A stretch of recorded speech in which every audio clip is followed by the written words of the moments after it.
Praise the Lord, happy new year. आप लोग सब कैसे हैं? आज हम लोग देखेंगे अकेले नहीं छोड़ेंगे प्रभु हम लोगों को। इसी के बारे में हम लोग देखने जा रहे हैं। यहोशू 1 अध्याय में 5 वचन से लेके 9 वचन तक हम लोग आज देखने जा रहे हैं। यहाँ पर लिखा हुआ है, तेरे जीवन पर कोई तेरे सामने ठहर ना सकेगा। जैसे मैं मूसा के संग रहा वैसे ही तेरे संग भी रहूंगा। कितना अच्छा वचन है ना। परमेश्वर हम लोग के संग रहना चाहते हैं। 2024 में यदि आप अकेलेपन को महसूस किए होंगे तो 2025 में प्रभु बोल रहे हैं तुम अकेले नहीं हैं, मैं तुम्हारे साथ रहूंगा और ना तो मैं तुझे धोखा दूंगा और ना तुझको छोड़ूंगा। कितना अच्छा वचन है ना। परमेश्वर कभी भी नहीं छोड़ेंगे हम लोगों को। हम लोग का अच्छा लगता है प्रभु हमारे साथ रहेंगे तो अच्छा है, कभी नहीं छोड़ेंगे वो भी अच्छा है, लेकिन उसके लिए मुझे क्या करना पड़ेगा वही आज हम लोग देखने जा रहे हैं। कब परमेश्वर हमारे साथ रहेंगे, नहीं तो परमेश्वर कब मुझे नहीं छोड़ेगा, क्या क्या बातों को मुझे करना पड़ेगा। एक साथ में लिखा हुआ है, मैं पढ़ती हूँ। इतना हो कि तू हियाब बांध कर और बहुत दृढ़ हो जा, जो व्यवस्था मेरे दास मूसा ने तुझे दी है। जो व्यवस्था मूसा ने तुमको दिया है उसको कभी नहीं छोड़ना। उन सब के अनुसार करने में चौकसी करना। जो मूसा हम लोग को दिए हैं, क्या दिए हैं? व्यवस्था दिए हैं। उस व्यवस्था को तुम भूलना नहीं, तब मैं तुम्हें नहीं धोखा दूंगा, नहीं छोड़ूंगा करके परमेश्वर ने यहाँ पर बोल रहे हैं। जैसे मैं मूसा के संग रहा वैसे ही तुम्हारे संग भी मैं रहूंगा। बहुत अच्छा है ना। और परमेश्वर बोल रहे हैं यहाँ पर परमेश्वर हमारे साथ रहेंगे। किस बात में हम लोग अच्छा हो जाएंगे देखिएगा, उसी 7 वचन में लिखा हुआ है, और उससे ना तो दाहिने मोड़ना और ना बाएं, तब जहां जहां तू जाएगा वहां वहां तेरा काम सफल होगा। परमेश्वर हमारे साथ में रहेंगे, जहां जहां हम लोग जाएंगे वहां का काम सफल होगा। काम सफल होने के लिए मुझे एक ही बात करना है, व्यवस्था को नहीं छोड़ना है। व्यवस्था कैसे बता रही है? दाहिने नहीं मोड़ना, बाएं नहीं मोड़ना, सीधे चलते रहना चौकस के साथ। उसी व्यवस्था में क्या क्या बताया है, परमेश्वर का वचन में क्या क्या लिखा हुआ है, उसी के बारे में हम लोग ध्यान करेंगे तो परमेश्वर हमें नहीं छोड़ेंगे। और जहां जहां तू जाएगा वहां वहां तेरा काम सफल होगा करके परमेश्वर यहाँ पर बोल रहे हैं। और हम लोग एक बातों को हम लोग देखेंगे। 1:8 में लिखा हुआ है, तुम जब तक इस दुनिया में रहेगा तब तक हम लोग को क्या करना पड़ेगा। 8वां वचन में लिखा हुआ है, व्यवस्था की ये पुस्तक तेरे चिन्ह से कभी न उतरने पाए। चिन्ह से माने मुंह से नहीं उतरने पाए। इसी में दिन रात ध्यान दिए रहना।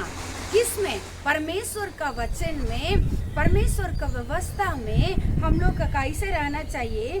दिन रात ध्यान करना चाहिए।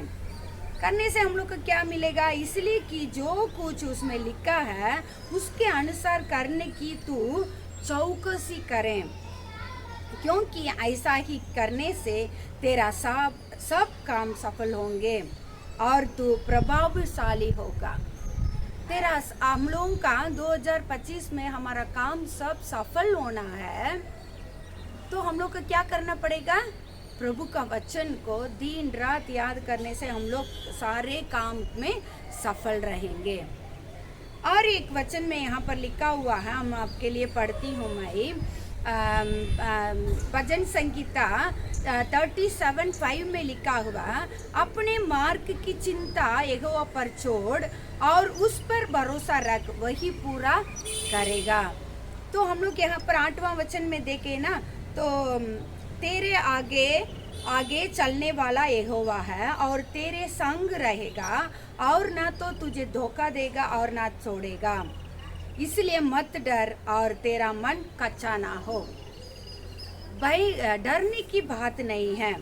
परमेश्वर का वचन से हम लोग सब दिन रहेंगे, क्योंकि उन लोगों से संग उस देश में जिसे यहोवा ने उनके पूर्वजनों से शपथ खाकर देने के लिए कहा था, तू जाएगा। तो परमेश्वर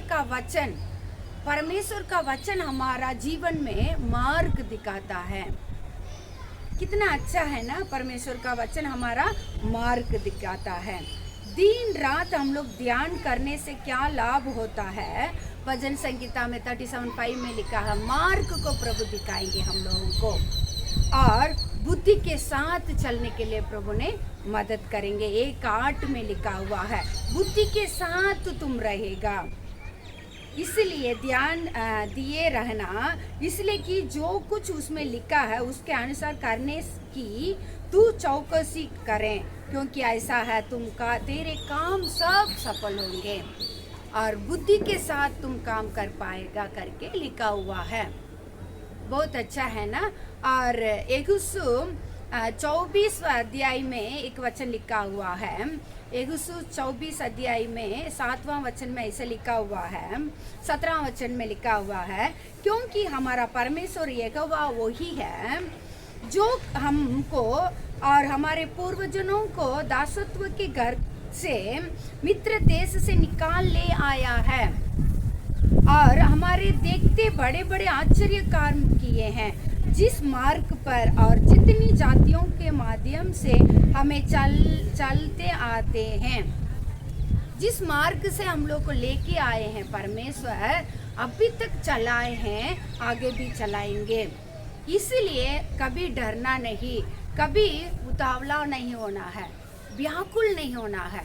क्या आप बांध लो, परमेश्वर हमारे संग है, वो कभी धोखा नहीं देगा, कभी नहीं छोड़ेगा, कभी नहीं त्यागेगा। परमेश्वर के बच्चों, तो इस परमेश्वर हमेशा इस साल भर मेरे साथ रहना है, तो मुझे एक ही बात करना पड़ेगा। दूसरा इतिहास 15 अध्याय 2 वचन में लिखा हुआ है, आशा से भेंट करने निकला और उससे कहा, हे आशा और हे सारे यहूदा और बेन्यामीन, मेरी सुनो, जब तक तुम यहोवा के संग रहोगे तब तक वह तुम्हारे संग रहेगा। जब तक हम लोग परमेश्वर के संग रहेंगे तब तक वह हमारे संग रहेगा, और यदि तुम उसको खोज में लगे रहो तब तो वह तुमसे मिला करेगा। खोज में रहना चाहिए, बाइबल पढ़ने के लिए, प्रार्थना करने के लिए, चर्च जाने के लिए हम लोग खोज में रहेंगे, तब तो वह तुमसे मिला करेगा। परमेश्वर हमसे मिलने आएंगे, परंतु यदि तुम उसको त्याग देगा तो वह भी तुझको त्याग देगा। एक ही रहस्य है, 2025 में परमेश्वर हमारे साथ रहना है। तो इस वचन को दूसरा इतिहास 15:2 में लिखा हुआ, जैसे ही वैसे ही हम लोग करेंगे तो परमेश्वर हमारे संग रहेंगे, कभी नहीं छोड़ेंगे, कभी त्यागेंगे नहीं। God bless you, thank you.